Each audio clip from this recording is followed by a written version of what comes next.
تمام. ما هو انا بقالي نص ساعه عشان اسمع منه الاوردر. بنضيف.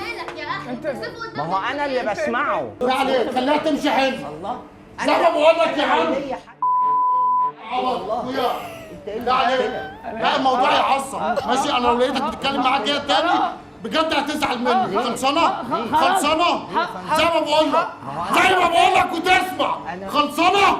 خلصانه يا دلوقتي عايزه اخلص يا عم. يخلص. اسمع هو عايز ايه؟ حضرتك بتعتدي طب على ما انت ايه يا عم اللي انت بتعمله ده؟ انت ايه اللي بتهزقوا ليه؟ على فكره في كاميرات يا عم هات اللي تجيبه. بقول لك ايه، هات فلوس. انا تمام. هات فلوس.